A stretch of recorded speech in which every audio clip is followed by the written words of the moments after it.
worldview, if your paradigm, if what you have known, everything you've known about the story of alcohol from the moment you came out of your mother's, yeah, okay, there's enough of that. Why would you stop drinking if you think it is that valuable? Welcome to the 1000 Days Sober podcast. My name is Lee Davey. I am not an alcoholic. I refuse to be anonymous. I live a self-led life, alcohol-free as fuck, and I spend every single moment of my day helping other people do the same, like right now.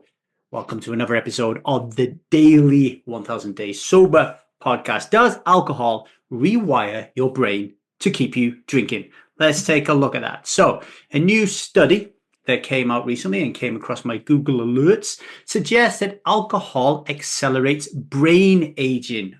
Why you need a study to figure that out is beyond me, but we did.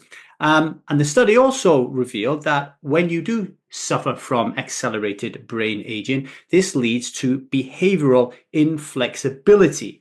And this has led now to some people saying that this is the reason why people who suffer from alcohol use disorder, or AUD for short, struggle to quit. It's because they find it really difficult to change.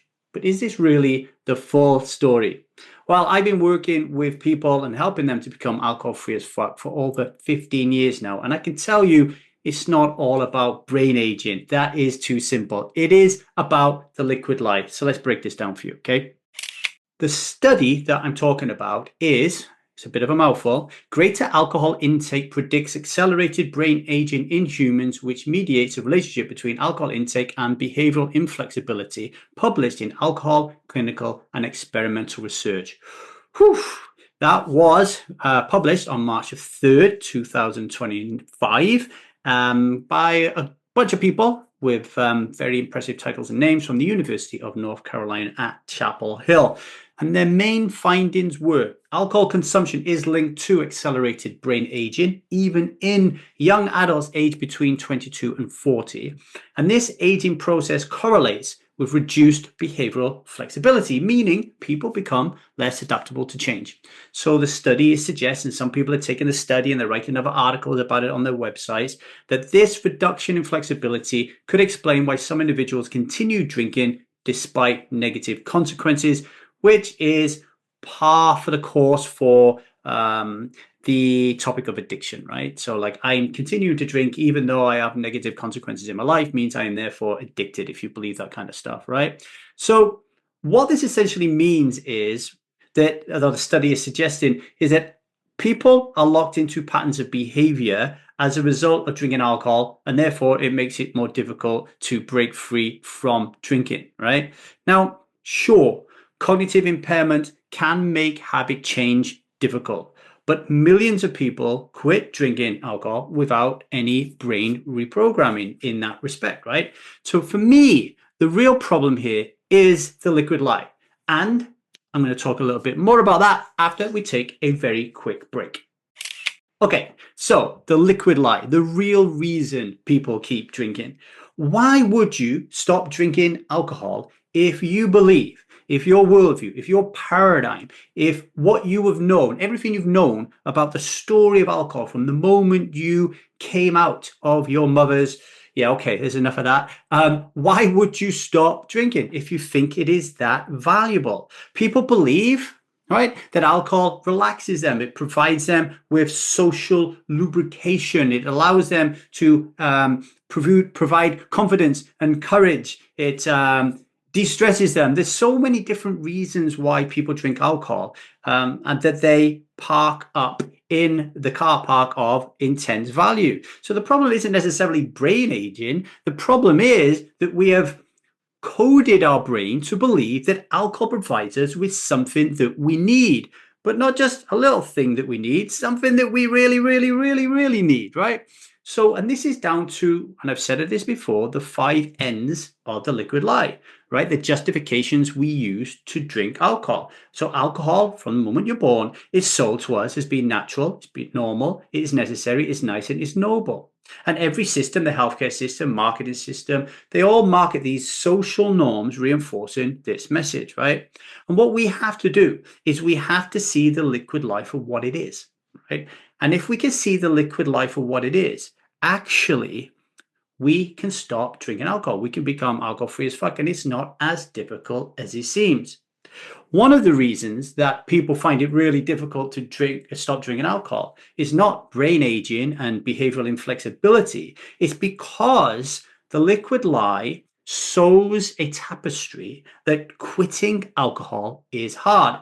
If you were to type into Google right now and ask what are the most addictive substances on the planet, alcohol comes out in top 5, right?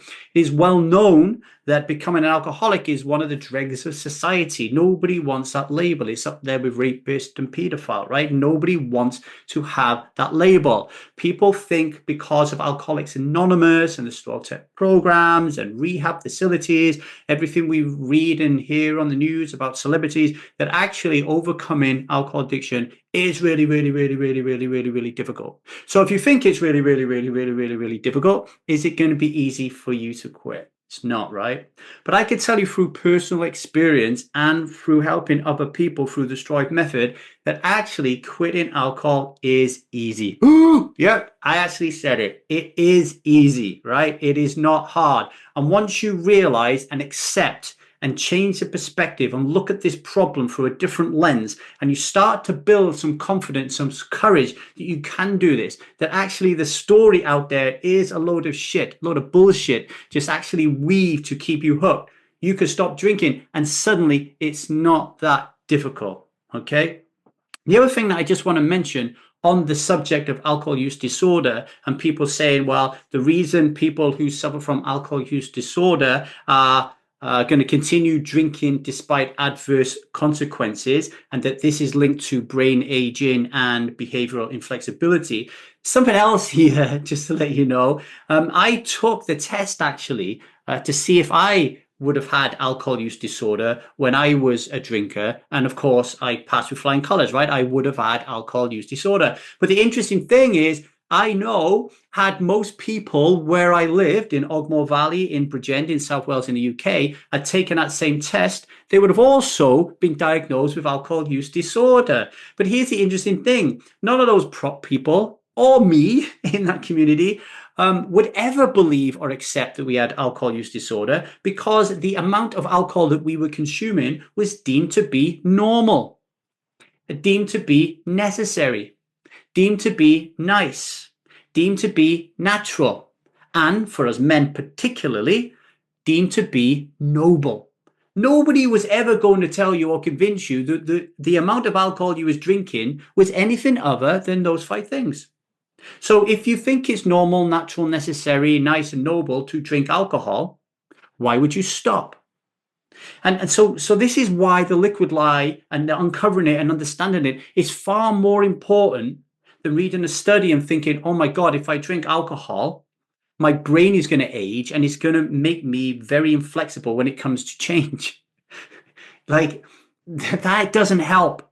I want to see more studies and more conversations and more discussions around how the liquid lie, this belief system, this violent, invisible, violent, dominant belief system, right, that kills so many people around the world, that is deemed to be just natural. That is the conversation that we should be having. Anyway, on to today's vow. Please, if you are considering stopping drinking and struggling with what I call alcohol reliance, not alcohol use disorder, today's vow: I will not drink today because I refuse to let the liquid light dictate my choices. It is easy to stop drinking for a single day. It's not hard.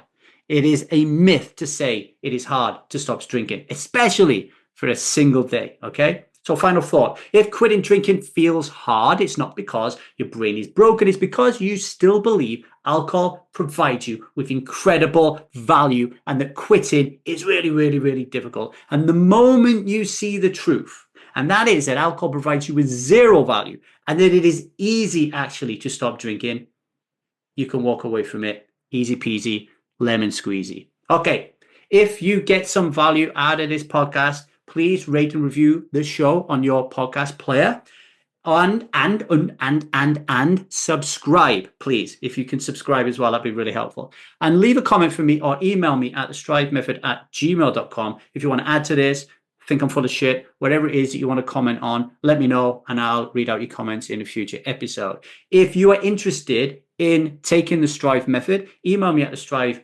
method@gmail.com and I'll let you know about our stuck phase. Okay, you can trial it for free to see if it really jives with you. Don't worry about it. We're not going to press you to stop drinking alcohol because you think it's really hard, and we're not going to push you to do that anyway. But just let me know and email me and we will get you on the track, get you in the arena so you can start learning more about the liquid lie. Okay, all right, until tomorrow, much love and strive on.